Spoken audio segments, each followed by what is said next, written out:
Doctoras y doctores, sentaos y cubríos. Se abre la sesión.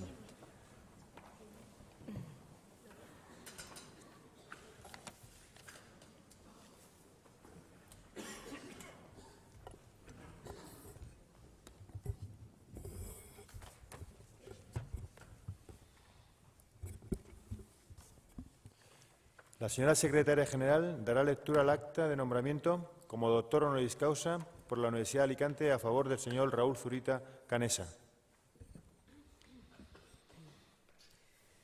El Consejo de Gobierno de la Universidad de Alicante, en la sesión ordinaria de 14 de abril de 2014, acordó por unanimidad proponer como doctor honoris causa a don Raúl Zurita Canesa, en reconocimiento a sus cualidades académicas y estéticas que le convierten en un referente de la poesía hispanoamericana contemporánea, socialmente comprometida, así como por su especial vinculación con el área de literatura hispanoamericana de la Facultad de Filosofía y Letras de nuestra universidad, de lo que doy fe como secretaria general y con el visto bueno del señor rector magnífico, en Alicante a 5 de marzo de 2015.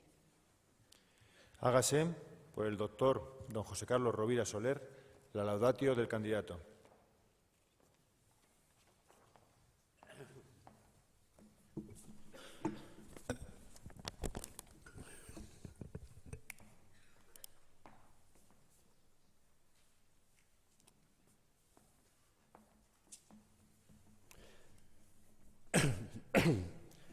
Con la venia, excelentísimos y magníficos señores rector de la Universidad de Alicante, rector honorario, rectores de las universidades Federico Santamaría y Viña del Mar, dignísimas autoridades y claustro, señoras y señores. En septiembre de 1973, en el puerto de Valparaíso, un joven que estaba encerrado en la bodega de un carguero llamado Maipo miraba a través de una escotilla un cielo estrellado cuya intensidad quedaría para siempre en su memoria. Su mejilla, 2 años después, sería también aquel cielo estrellado. Y allá por 1979, cuando apareció un extraño libro poético titulado Purgatorio, podíamos ver en él, desde el principio, la peripecia de una autolaceración expresada como fusión última de vida y poesía, aunque la vida se desarrolle y la poesía surja quizá en aquel espacio desesperado y en el límite de tantas cosas que incluso podemos llamar desequilibrio. En 1979, cuando apareció Purgatorio, como cuando se publicó Ante Paraíso en 1982, solo un reducido número de personas se percataron y anotaron que estaba surgiendo un lenguaje nuevo y difícil en la poesía chilena y latinoamericana.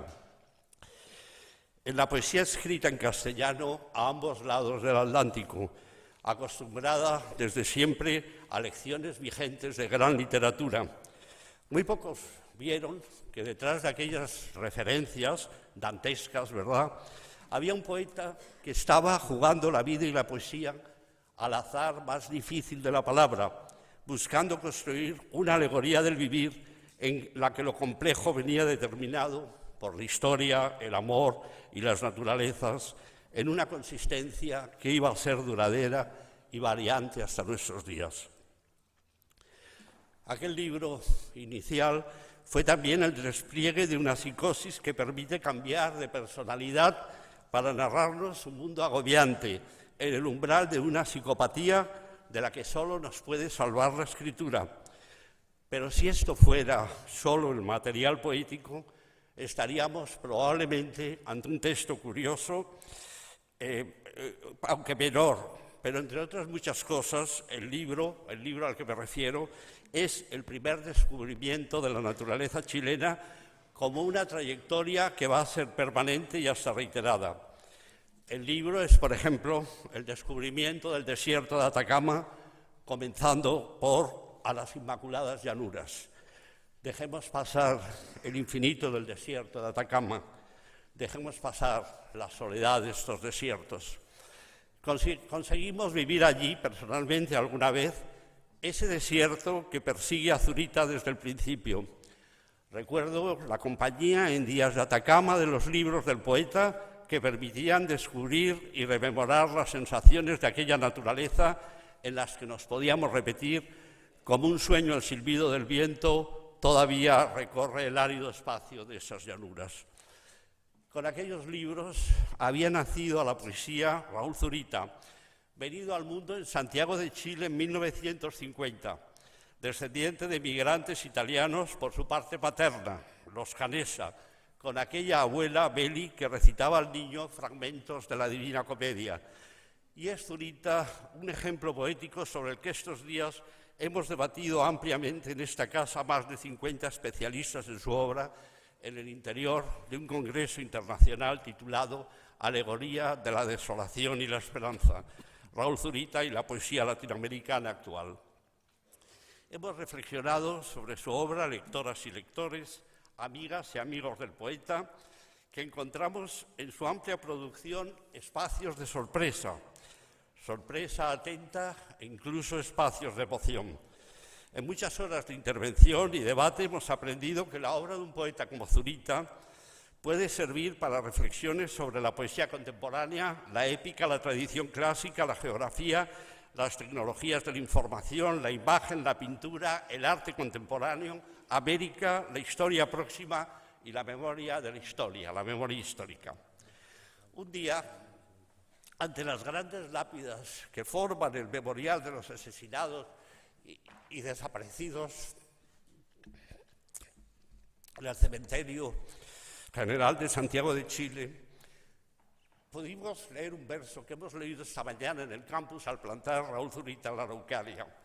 Todo mi amor está aquí y se ha quedado pegado a las rocas, al mar y a las montañas. Es un verso del libro Cantos somos desaparecidos, que la editorial universitaria coló a la censura dictatorial en 1985. Este verso nos ha servido a recordar varias veces en este campus al poeta Raúl Zurita. Con estos versos celebramos al autor de La vida nueva, otro título dantesco con el que en 1994 cantó la naturaleza chilena y la vida en aquel espacio en el que los ríos se aman y en el que el amor de Chile recrea paisajes e historia. La vida nueva había sido también el título de un poema que en junio de 1982, el humo blanco que esparcía la propulsión de 5 avionetas, trazó en 15 frases en el cielo de Nueva York. También Ni pena ni miedo, la frase que cierra el libro de 1994, es la escritura kilométrica con excavadoras en el desierto de Atacama de la negación necesaria de 2 palabras con las que era difícil sobrevivir en un país que intentaba superar la trágica historia reciente.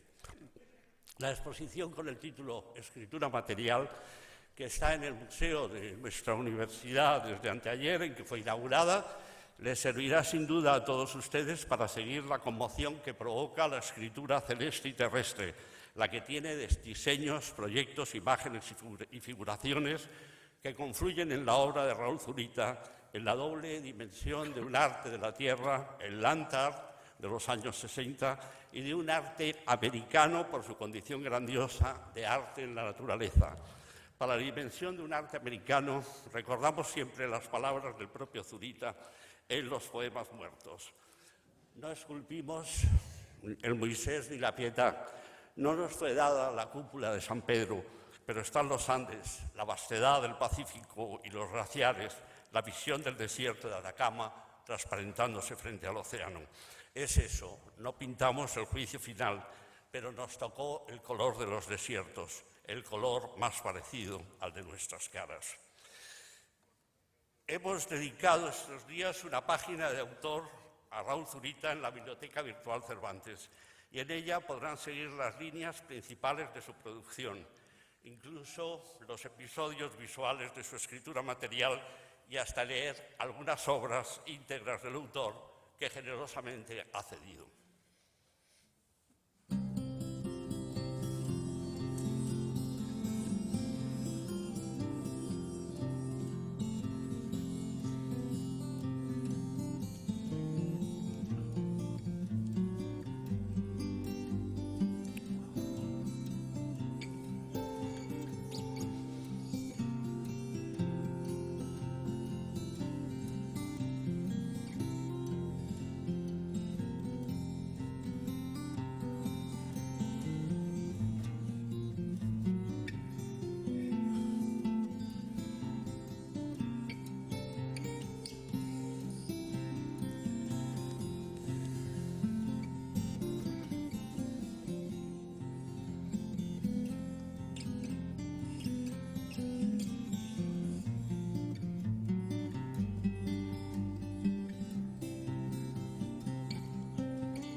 considerado siempre La vida nueva como obra central porque en ella los lectores del Zurita, de la autodestrucción o de la proximidad de la salvación se encontraban de pronto, sobre todo, ante naturalezas, sin olvidar pulsiones, recuerdos y escenas personales de desastre o amor, escenas alucinadas donde de pronto aparecía un paisaje omnipresente de ríos, playas, desiertos, nubes, nevados, rompientes, también rostros en aquel paisaje, también la entrada primera a través de geografías oportunas en el mundo indígena mapuche, cuya lección va desde los ríos de la tierra al gran río del cielo, Futaleufú. Los lectores con esa obra pudieron pensar que Zurita salía de su mundo destructivo con un canto al mundo natural. Y era fácil interpretar que entrábamos en un canto general con épica clausurada, pero testimonio de la naturaleza chilena como lo fue el de Neruda.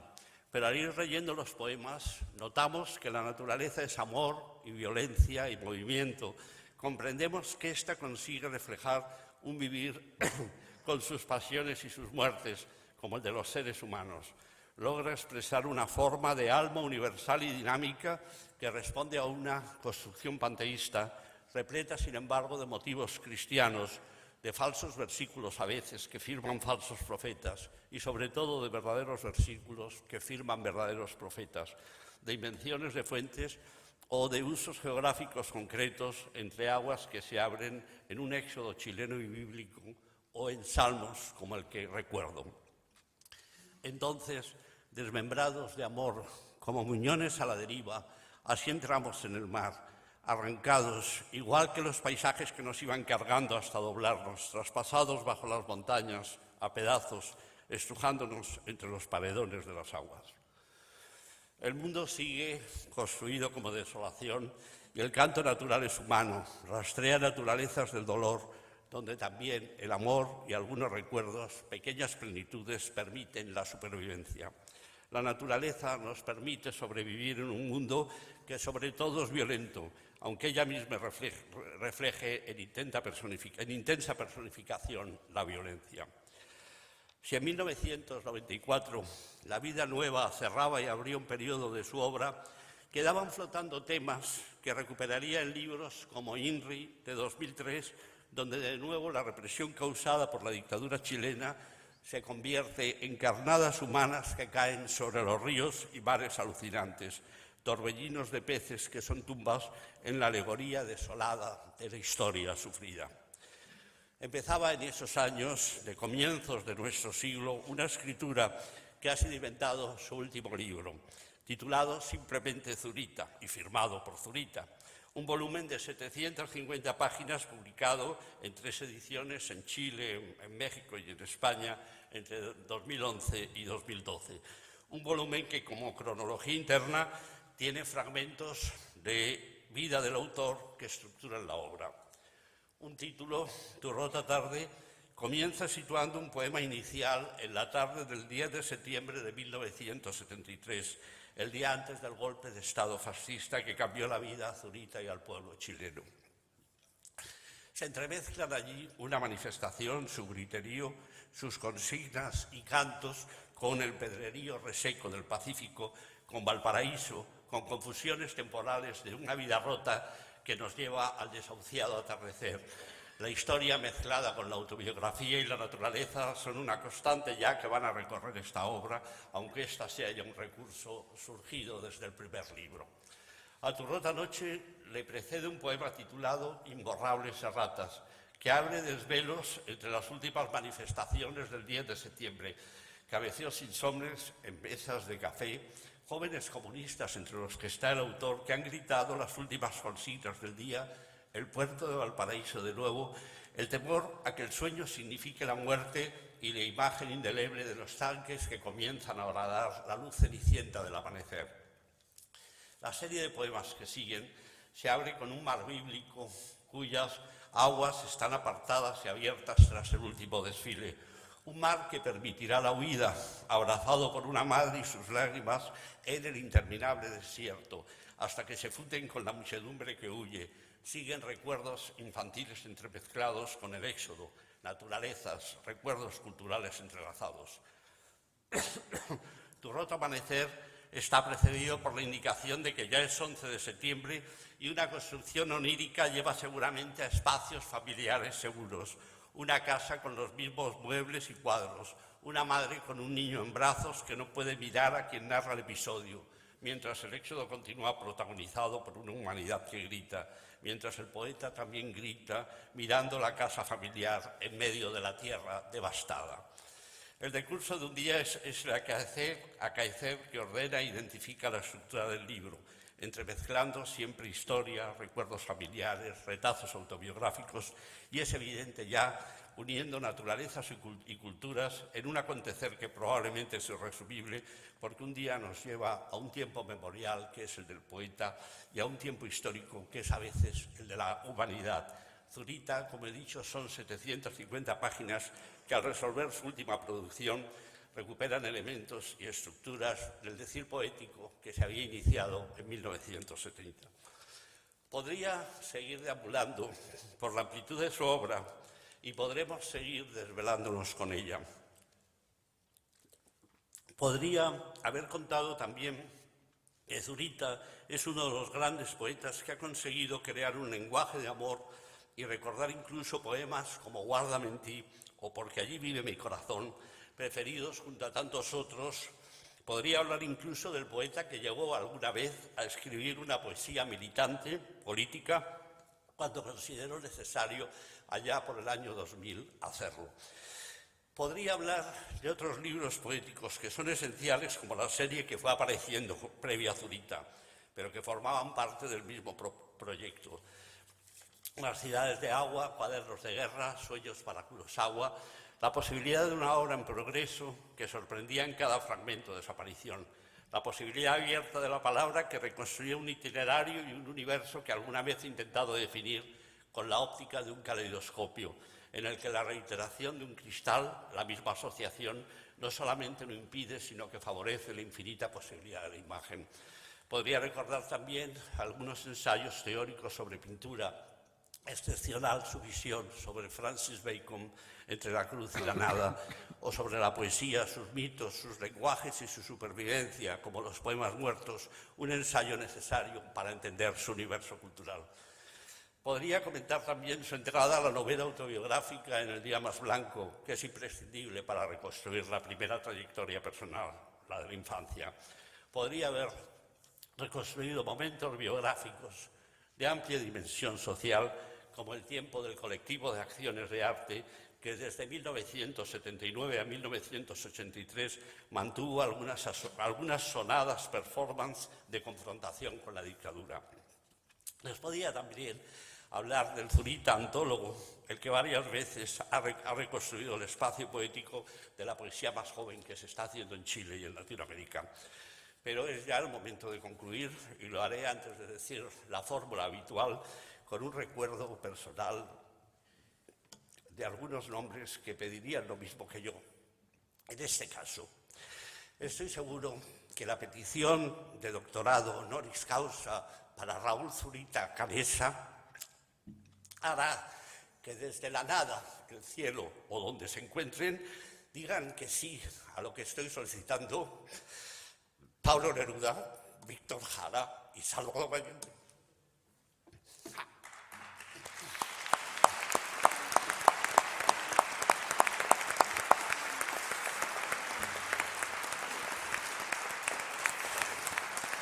Así pues, considerados y expuestos todos estos hechos, dignísimas autoridades y claustrales, solicito con toda consideración y encarecidamente ruego que se le otorgue y confiera al poeta Raúl Zurita a este ejemplo de palabra, historia, naturaleza, desolación y esperanza, el supremo grado de doctor honoris causa por la Universidad de Alicante.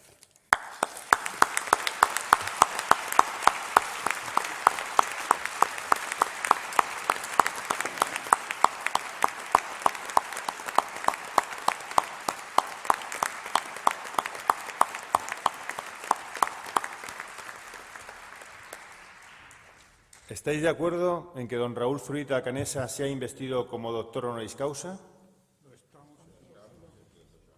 Acercaos.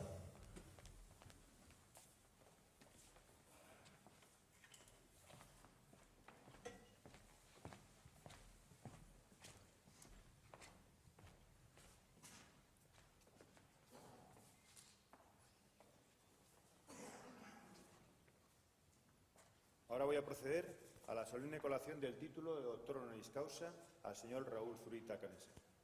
Por la autoridad que nos otorgan las leyes del Reino y el Estatuto de la Universidad de Alicante, os conferimos el grado de doctor honoris causa y, como símbolo de tal alto honor, os impongo la medalla como atributo de vuestra incorporación al claustro.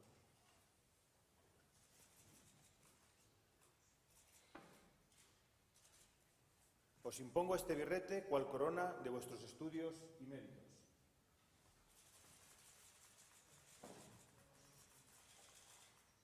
Ahora os entregaré los atributos de este nombramiento y distinción y os explicaré su significado.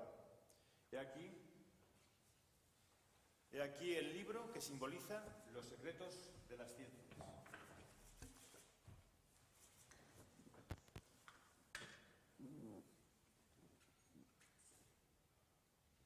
En vuestra mano pongo este anillo de oro como símbolo de vuestra unión con la ciencia y con esta universidad.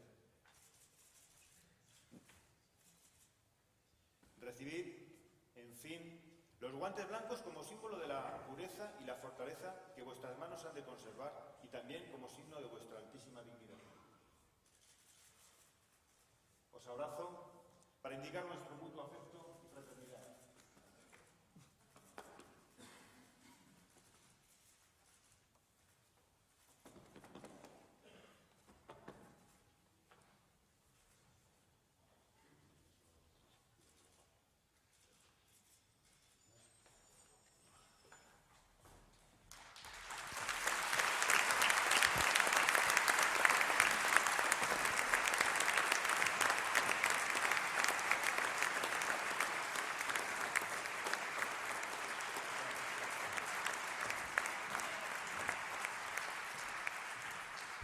Por la señora secretaria general de la Universidad se tomará promesa de fidelidad al nuevo doctor.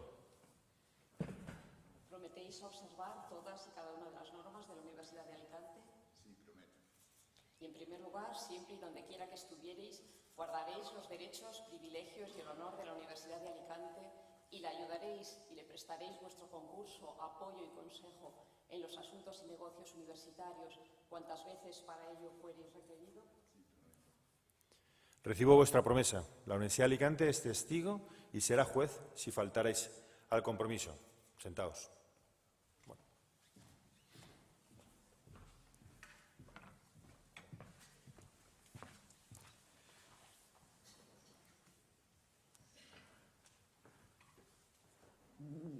Tiene la palabra el señor don Raúl Zurita Canesa.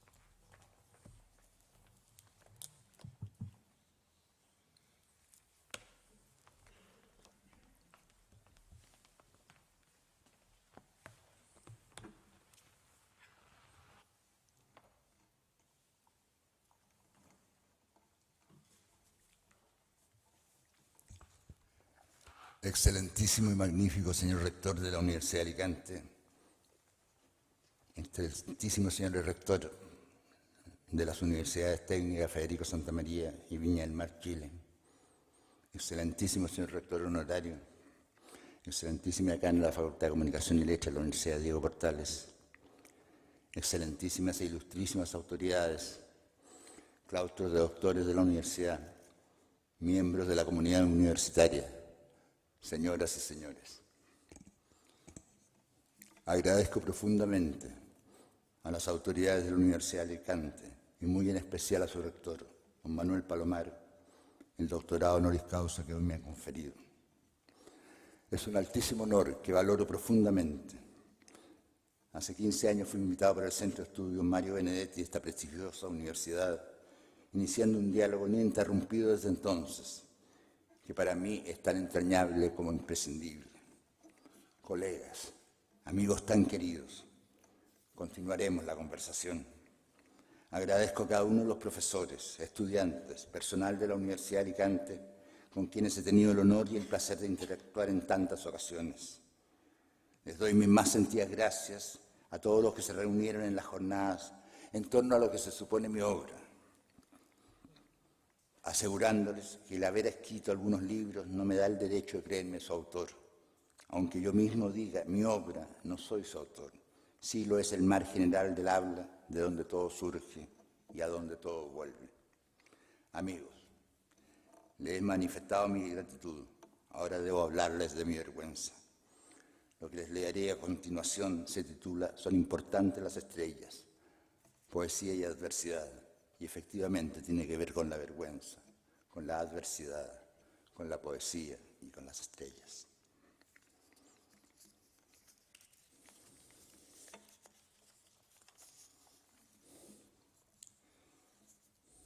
Helena, yo nunca estuve en Troya, era solo mi sombra. Menelao, o sea que solo por una sombra sufrimos tanto. Está en la tragedia Helena de Eurípides, y es como si en la casi imposible belleza de ese diálogo estuviera contenido el desencanto de la humanidad entera. Son millones de parlamentos, de preguntas, de reproches. O sea que solo por una sombra sufrimos tanto. Es decir, que solo por espejismo nos hemos hecho pedazos, por creencias todas igualmente falsas, por amores jamás correspondidos, por playas que nunca existieron. Es posiblemente el diálogo más conmovedor de la historia de la literatura, y sin embargo nunca debió ser escrito. Nunca debió existir Troya, nunca debió existir la literatura. La tarea no era escribir poemas, ni pintar cuadros. La tarea era hacer de la vida misma una obra de arte, y los restos triturados de esa tarea cubren el mundo, como si fueran los escombros de una batalla cósmica que se ha perdido. Esos restos son el arte posible, aquella infinidad de poemas, de sinfonías, de cuadros que cubren el mundo, en múltiples, en todos los museos, en las bibliotecas, que repletan los muros y las bóvedas de las librerías, las salas de concierto, y que como pájaros carroñeros, incontables artistas, poetas, compositores, van recogiendo y firmando con sus nombres, como si cada uno de esos restos no fuera el testimonio más indesmentible de una batalla innumerables veces perdidas. Yo no hubiese querido escribir poemas. Lo que hubiese querido es que no existiesen gran parte de las razones que llevan a los seres humanos a escribir poemas. Hay un canto que es absolutamente superior a todos los cantos de la Ilíada, y es que la Ilíada nunca hubiese existido, porque eso significaría que los extremos de la violencia y de la locura de los que ese poema tuvo que dar cuenta nunca sucedieron. A diferencia de esas sombras que creen haberlos escrito, esos restos a menudo sobrecogedores que llamamos poemas no aspiran a la inmortalidad, sino al olvido. No es el non omnis moriar, no morir del todo, de la famosa Oda 30 del libro tercero de Horacio, sino el sueño de que absuelta finalmente de la condena de tener que testificar los actos humanos, la poesía, tal como la entendemos, se disuelve en un mundo que ya no la requiere, porque cada segundo de la existencia pasaría a ser un acto creativo. Esa distancia entonces, que media entre el poema que escribo y el horizonte final de la vida misma como obra de arte, es a lo que he llamado la adversidad. En la madrugada del 11 de septiembre de 1973, en Valparaíso, día del golpe militar en Chile, fui detenido mientras me dirigía a la Universidad Técnica Federico Santa María, donde estudiaba ingeniería, después de pasar una noche en blanco, y encarcelado en la bodega del carguero Maipo, uno de los tantos barcos que fueron usados como campos de detención y de tortura. Seríamos al menos 800 en un lugar en que no cabrían apenas 50, y el hacinamiento y el cansancio nos hacía doblarnos unos contra otros sin que pudiésemos terminar de caer por la falta de espacio. Las paredes de acero del buque nos aislaban completamente, y el único contacto que teníamos con el exterior, fuera de las golpizas cuando nos subían a cubierta, era el cuadrado del cielo, 10 metros más arriba. Recortaba la escotilla del techo desde donde nos vigilaban. En ese pequeño trozo de cielo se veía amanecer, avanzar la mañana, caer la tarde. En las noches despejadas Se alcanzaban a ver algunas estrellas, unos opacos puntos de luz, infinitamente lejanos, que es como se pueden ver las estrellas desde el fondo de la bodega de un barco. A veces cerraban la escotilla y echaban a andar los motores del barco. La oscuridad era absoluta y en el hacinamiento solo sentía la masa multiforme de los cuerpos estrechados con el mío, que se deformaban y volvían a formarse como una meba negra. Nada hay que palpite más que ese amasijo estómago, de torsos, de brazos, de piernas, pegados en la más completa oscuridad, como si no fuera solo el presente. Es un latido casi ensordecedor, como si fuese el pálpito de la humanidad entera, la que estuviera confinada en la bodega de un barco. Hablo entonces de esa resistencia instalada en el corazón de las cosas, que nos impide la felicidad y que como un vaticinio o una constatación parecía instalada en el primer verso del primer poema de una historia que también nos incluiría. Cólera canta, oh diosa, la de Aquiles, hijo de Peleo. No dice diosa canta la belleza, no dice canta el heroísmo, la compasión de Aquiles, no, dice canta la cólera. Y la cólera es la cólera. Porque ¿cómo se podría escribir algo así si no fuese que es el correlato de una furia que no ha cesado ni un segundo? En este momento, ahora, en este instante, hay una ciudad que está siendo bombardeada, hay un barrio que está siendo arrasado, y es la permanente reiteración de esa violencia la que pareciera mostrarnos que no hemos salido de la época homérica. Más aún, es como si cegados en un amanecer lleno de sangre, toda esa gama de tiempos contrapuestos, de visiones, de avances y oscuridades, que sin más llamamos antigüedad, medioevo, renacimiento, modernidad, no fuesen más que los retazos de un sueño repetido 1 y 1000 veces, donde la vista de Troya y de su inminente destrucción era también el anuncio de las infinidades de Troyas que aún le aguardaban al mundo. Detenido frente a los muros de una misma ciudad, desde hace 3000 años permanentemente sitiada y permanentemente destruida, la historia de la poesía es el gran catastro de la adversidad y de los incontables nombres que toman las desgracias: Helena, Melenao, Héctor, Andrómaca y las cenizas de sus palacios arrasados: Auschwitz, Hiroshima, Nagasaki, Bagdad, Gaza.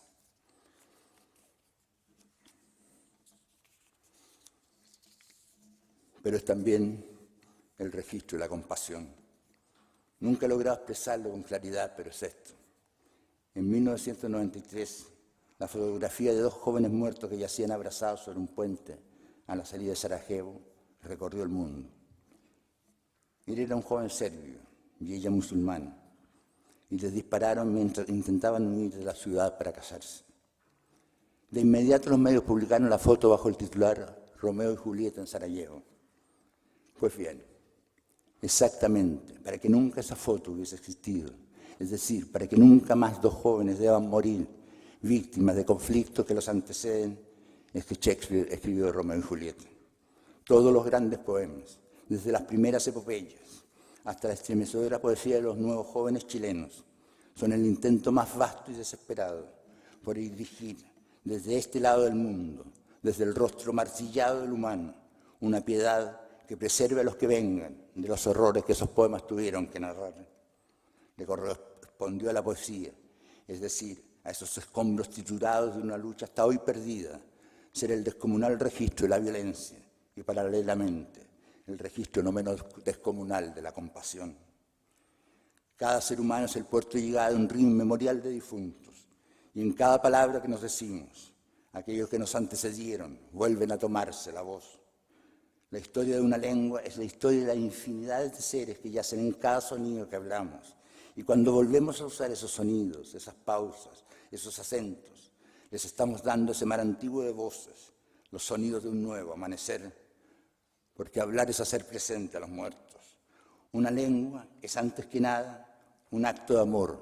Ella es el amor constante más allá de la muerte, el Francisco de Quevedo, y nos sobrepasa infinitamente. Porque la única resurrección que nos muestra el mundo, en el sonido de una lengua está el sonido de sus muertos, y cada palabra que decimos es coreada por los muertos que renacen en ella. Una lengua es el sonido de todos los que la hablan y de todos los que la han hablado. La lengua que hablamos y la permanente ejecución de la partitura que nos van dejando la lengua de los que hablaron. Todos los que escuchamos y decimos, es la grandiosa reinterpretación que los vivos van haciendo de la sinfonía que han ejecutado los muertos. La música de un idioma es eso, y esa música lo cubre todo y lo integra todo. Y sus notas son permanentemente desbordadas por las infinidades de difuntos que reviven en cada sílaba de las lenguas que hablamos. Bien, la lengua materna devuelve a sus muertos en la palabra de los vivos. El mar de sus difuntos canta entre las orillas del idioma, pero a los otros, a los arrasados, marginados, expulsados, en y por la lengua que hablamos, ¿quién nos lo devolverá?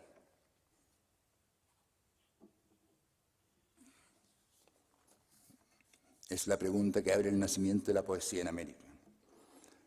A finales del siglo XVI, un mestizo peruano, el Inca Garcilaso de la Vega, después de contar en los comentarios reales de los incas el esplendor de un mundo que acababa de desaparecer, escribió una segunda parte, donde narra la muerte violenta, uno en manos de otros, de los que protagonizaron la conquista del Perú. El libro termina con el relato de la ejecución del primer Tupac Amaru, en la Plaza del Cusco, en 1562. Camino al patíbulo, un emisario va anunciando a viva voz las culpas por las cuales se le condena a muerte. El Inca, al oírlo, le pide al fraile que va a su lado que le traduzca, pues no entiende el castellano, es decir, no entiende la lengua en la que están las razones por las cuales él debe morir. Se transformándose así en la primera víctima simbólica de la lengua que yo hablo.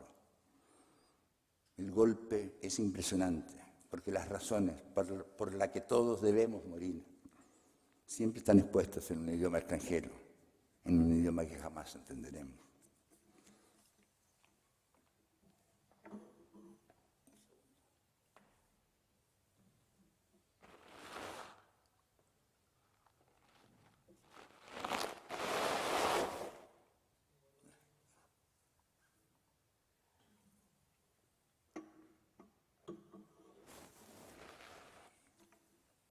Decía que todos nos morimos por razones que están dichas en un lenguaje que no entenderemos.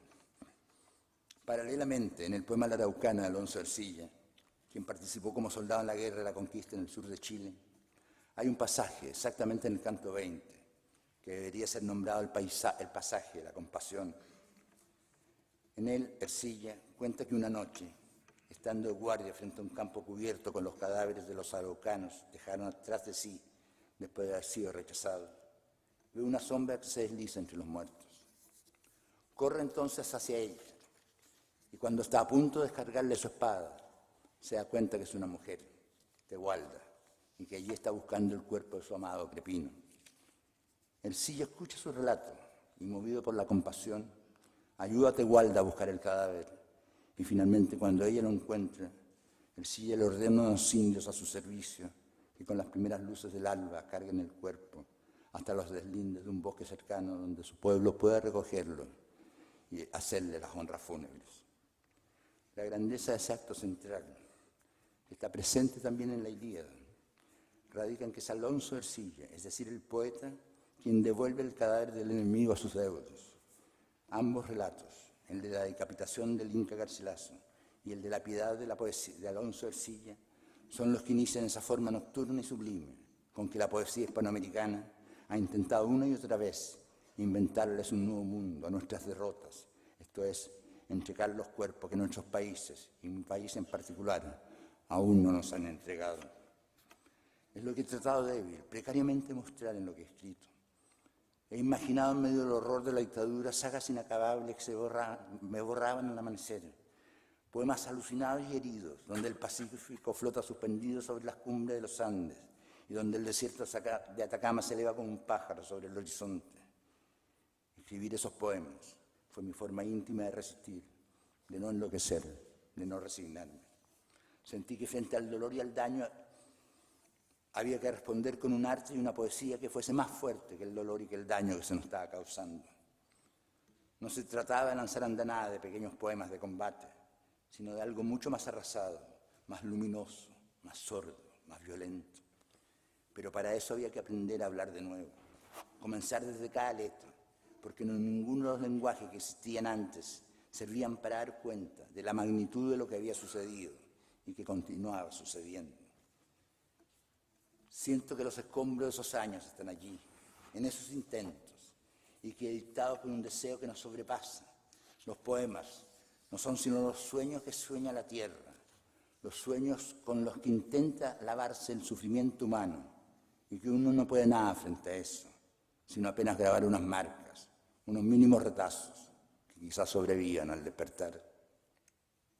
Yo viví en Chile en los años de la dictadura y sobreviví a ella y a mi propia autodestrucción. El año 1975, después de un episodio humillante con unos soldados, me acordé de la frase del Evangelio, poner la otra mejilla, y entonces fui y quemé la mía. Estaba completamente solo, encerrado en un baño, pero sentía el mismo latido de los cuerpos pegados al mío en la oscuridad de la bodega del Maipo. Como una vela negra, volví a pensar. No sabía por qué lo hacía, pero allí comenzó algo.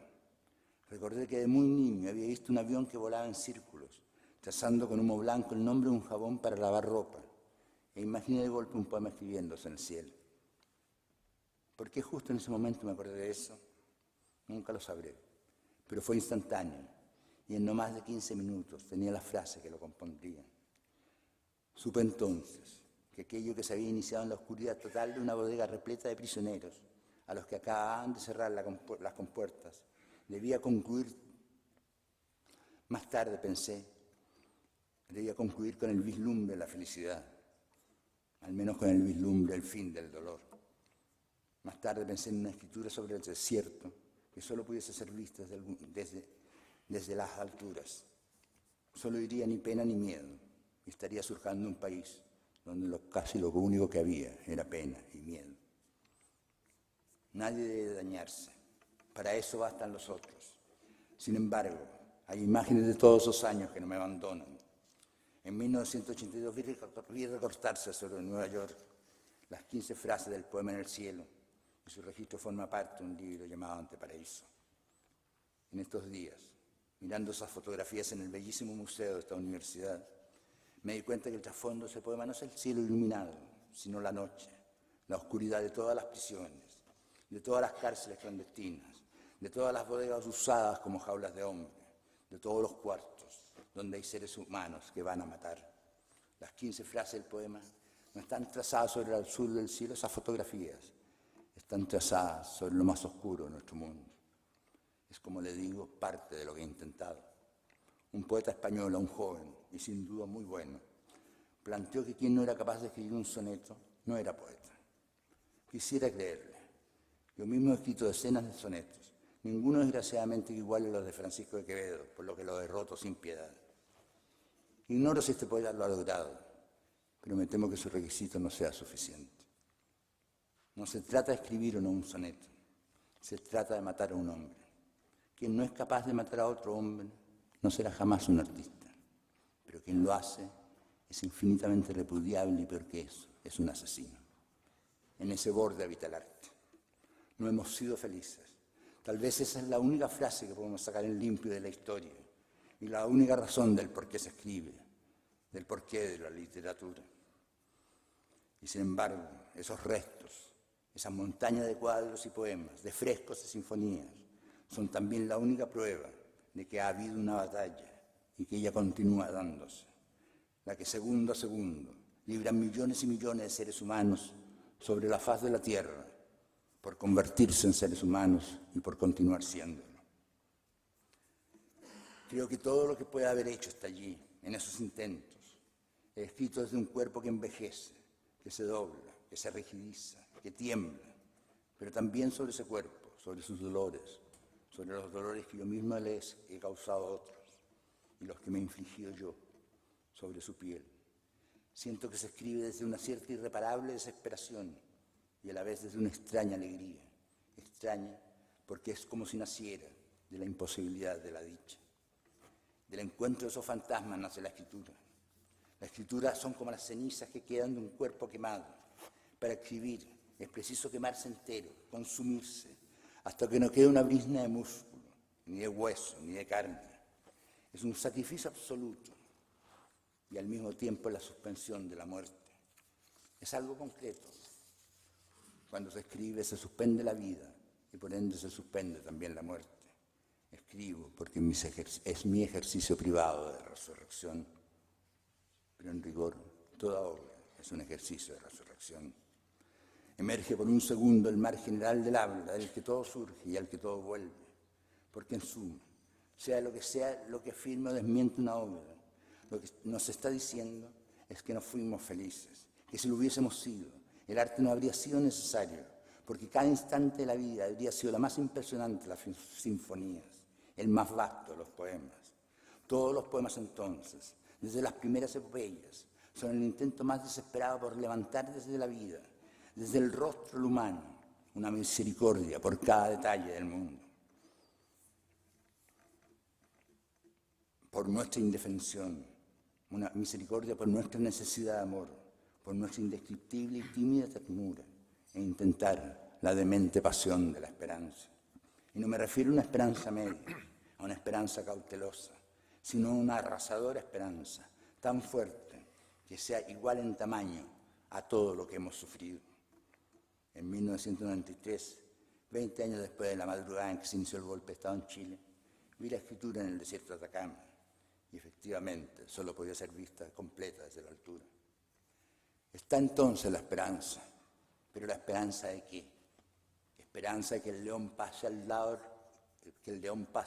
lado del cordero, Isaías. Esperanza de que no amada sea amada, Oseas. Como me lo dijera hace poco en un correo el mayor poeta vivo de nuestra lengua, Antonio Gamoneda, fraternidad con los asesinos, un poco antes de matarlos, fraternidad muy a su hora con los suicidas y con quien no ha nacido aún, y con los animales, y con la luz y con la ausencia de luz, y con las ciudades de agua y con las de secano, fraternidad con cuanto existe y con cuanto no existe, pero quizás pueda un día existir, y si no puede existir, fraternidad con ello también.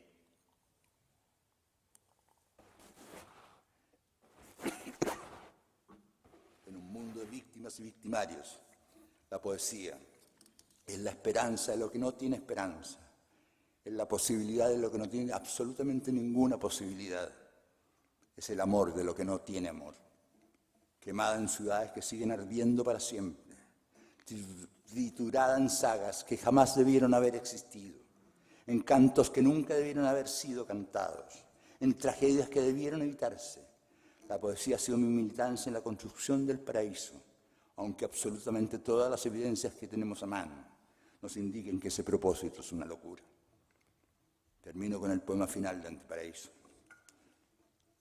Entonces, aplastando la mejilla quemada contra los ásperos granos de este suelo pedregoso, como un buen sudamericano, alzaré por un minuto más mi cara hacia el cielo, llorando, porque yo que creí en la felicidad, habré vuelto a ver de nuevo las irrefutables estrellas. Me refiero a las opacas estrellas que desde hace 42 años continúo mirando desde el fondo de un barco, en mis pesadillas, en mi horror, en mi amor y en mi esperanza. Muchas gracias.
Señor Director General de Universidad de Estudios Superiores y Ciencia, señor Rector Honorario, señor Doctor Honoris Causa, señor Padrino, señores rectores magníficos de las Universidades Viña del Mar y Técnica Federico Santa María de Chile, señora Vicerrectora de Investigación, Desarrollo e Innovación, señora Secretaria General, señor Delegado de Defensa, señor Presidente del Consejo de Estudiantes, señores embajadores de Chile en España y de Chile en Alemania, autoridades académicas, dignísimas autoridades, señoras y señores, molt bon dia a tots y benvinguts a la Universitat d'Alacant.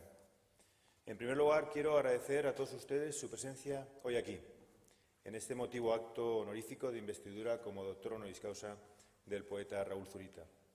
Especialmente, y si me lo permiten, quiero agradecer al rector de la Universidad de Viña del Mar de Chile, al rector de la Universidad Técnica de Santa María de Chile, el embajador de Chile en España, al embajador de Chile en Alemania y a todos profesores, profesoras, amigas y amigos chilenos que hoy nos acompañáis.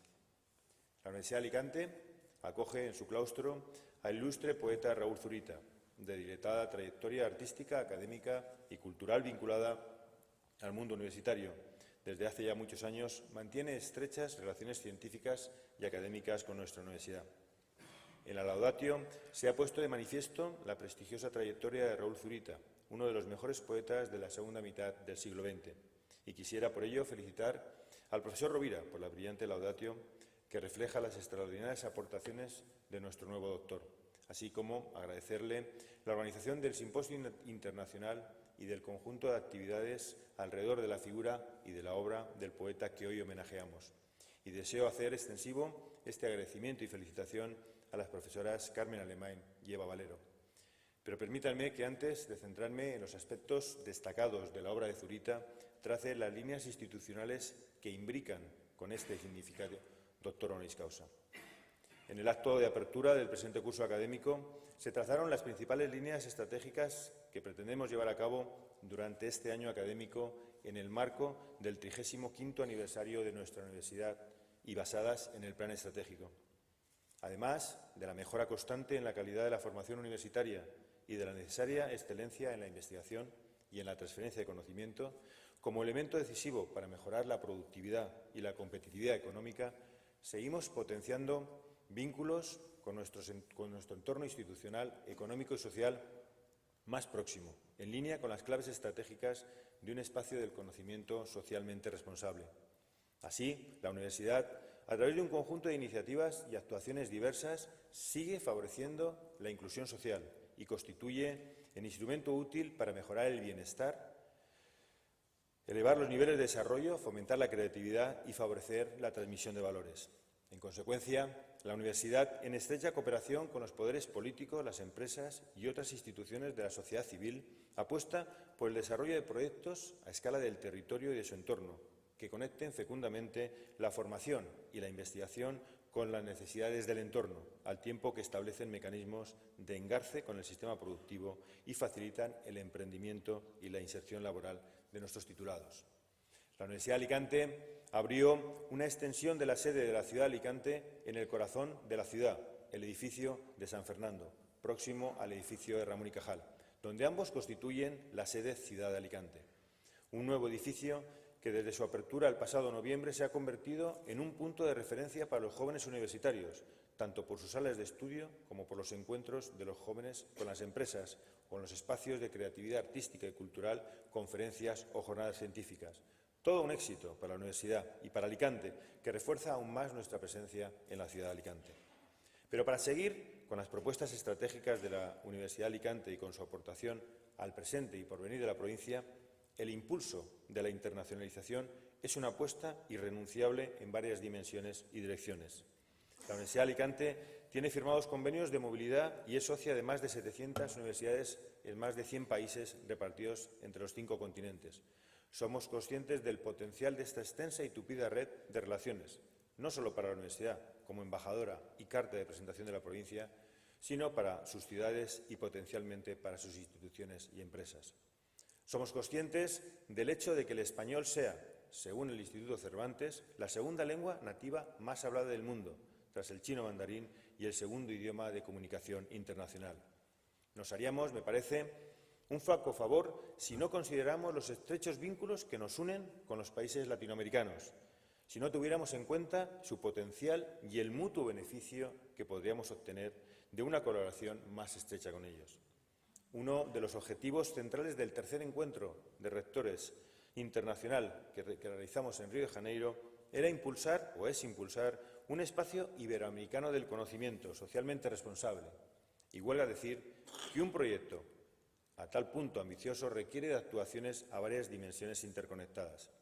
La internacionalización exige un conjunto de cambios extensos y profundos, una verdadera estrategia transversal que debe reunir los esfuerzos concertados de investigadores, personal docente, estudiantes, personal de administración y servicios y de todos los implicados en la gestión de la universidad y, más allá de la universidad, de la administración, eliminando y simplificando trámites burocráticos de convalidación y de visados que activen el proceso. Huelga señalar, además, hasta qué punto el incremento de la internacionalización y la movilidad es no solo una oportunidad para atraer talento de alumnos y profesores potenciales, sino para corregir en el futuro la caída de la demanda interna de la educación superior por el descenso de la natalidad, evitando la crisis o el cierre de titulaciones. Nuestra universidad tiene, desde su creación, un compromiso académico, científico, cultural y social con América Latina. Mantenemos convenios con numerosas universidades de todos los países de esta región del mundo. Pero ahora me gustaría destacar algunas de nuestras acciones estratégicas y alianzas que muestran nuestra estrecha relación y compromiso con América Latina. En primer lugar, nuestra biblioteca virtual Miguel de Cervantes, cuyo objetivo principal es la digitalización y difusión de la cultura hispánica. Fue creada en 1999 por iniciativa de la Universidad de Alicante y con el patrocinio del Banco Santander y de la Fundación Marcelino Botín. Actualmente está gestionada por la Fundación Biblioteca Virtual Miguel de Cervantes y presidida por Mario Vargas Llosa, doctor honoris causa por la Universidad de Alicante. La biblioteca virtual fue inaugurada por el escritor contemporáneo Mario Benedetti en el año 2000, cediendo su imagen, su voz y sus palabras. El año 1997, Benedetti fue también nombrado doctor honoris causa por la Universidad de Alicante. Fue su primer nombramiento como honoris causa y fue el primer latinoamericano que entró por ese procedimiento en nuestro claustro de doctores. Hoy, nuestra biblioteca virtual se enriquece con la nueva biblioteca de autor Raúl Zurita, con la cesión de su voz y de su palabra. Y hoy tenemos también la oportunidad de nombrar doctor honoris causa a Raúl Zurita en nuestra universidad. Por otro lado, y en segundo lugar, nuestro proyecto Habana, que nace en 1996 de un acuerdo entre la Universidad de Alicante y la Oficina del Historiador de la Ciudad de La Habana, oficina dirigida por don Eusebio Leal, también doctor honoris causa por la Universidad de Alicante, que tuvo como objetivo principal la rehabilitación de La Habana Vieja, declarada Patrimonio Cultural de la Humanidad por UNESCO en 1982. Desde el curso 2006, la Universidad de Alicante tiene un convenio con el Ministerio de Educación Superior para desarrollar actividades bajo el paraguas del Proyecto Habana, que tiene como objetivo ayudar a las universidades cubanas y otras instituciones con competencias en educación superior a desarrollar enseñanzas e intercambios científicos tendentes a mejorar la formación en áreas especialmente susceptibles para el desarrollo económico, social, cultural del país. Y, en tercer lugar, el Centro Iberoamericano de Estudios Mario Benedetti, y, por qué no, centrarlo en la literatura chilena con los recuerdos nerudianos. En 1999 se celebró en Alicante el coloquio Pablo Neruda, con la perspectiva de 25 años, que contó con la participación de especialistas chilenos y europeos. En 2004 tuvo lugar el Seminario Internacional Centenario de Pablo Neruda y la tradición literaria. Un seminario al que asistieron escritores y personalidades de la literatura chilena, como Bolodia, Teimboin y grandes especialistas como Alain Sicard, Jaime Cocha y Giuseppe Bellini. En mayo de ese mismo año, del 2004, se colocó el mural que tenemos la oportunidad de presenciar en la entrada principal del Aulario 2 de la Universidad de Alicante, de Jimena Aumanda, dedicado a Pablo Neruda. Merece también, en este momento, recordar el encuentro con el poeta chileno Gonzalo Rojas en el año 2001 y las visitas de Raúl Zurita a la Universidad de Alicante el año 2004 y el año 2013. La presencia del embajador de Chile en España y la de varios creadores chilenos ese año con motivo del centenario de Pablo Neruda. También destacar, en cuarto lugar, los numerosos proyectos de cooperación financiados por la Unión Europea, los cursos y seminarios, los proyectos de investigación o los doctorados. Estos son algunos de nuestros lazos que nos unen con América Latina y que es nuestro propósito intensificar a través de la creación de un centro de excelencia académica y científica con América Latina, que además de vertebrar y coordinar las actividades mencionadas, incremente nuestra presencia y compromiso a través de la oferta de títulos, de proyectos de investigación, de programas de doctorado, de Erasmus+, de intercambios de profesores y estudiantes, en definitiva, de una estrategia conjunta y alianza singular con instituciones y países latinoamericanos. Pero además, hoy, durante estos días, reforzamos nuestro compromiso con Latinoamérica, con Chile, a través de esta investidura de Raúl Zurita como doctor honoris causa. Si toda la obra de Raúl Zurita está atravesada por su vida, hay un capítulo principal que marca todo el devenir posterior, el golpe de Pinochet de aquel 11 de septiembre de 1973 y todo lo sucedido después. Cambió su vida y por ello se convertiría, a su pesar, como él mismo manifiesta siempre, en tema clave de su obra, por lo que la memoria histórica de Chile se convierte en un eje que atraviesa de principio a fin toda su trayectoria. Si bien en su último libro, Zurita, de 2011, así como en libros anteriores, vemos cómo ese hecho histórico concreto se convierte en el camino que le permite profundizar en lo humano en general.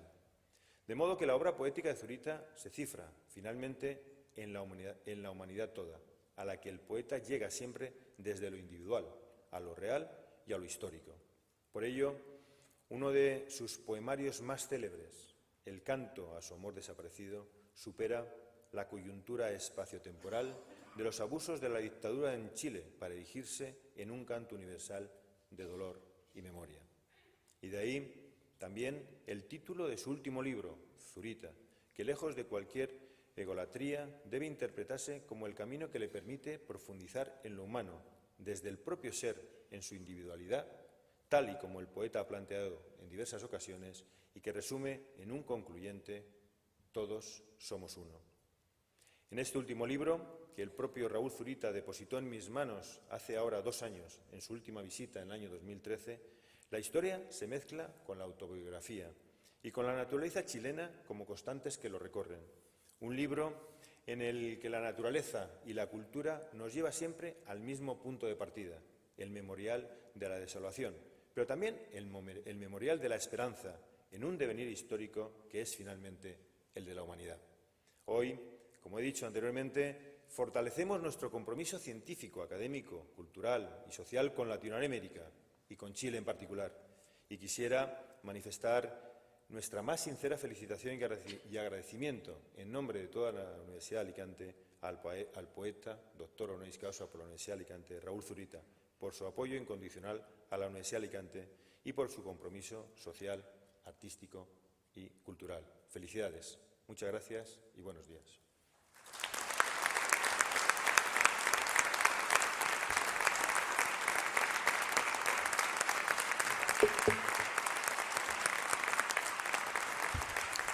Todos en pie.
Se levanta la sesión. Molt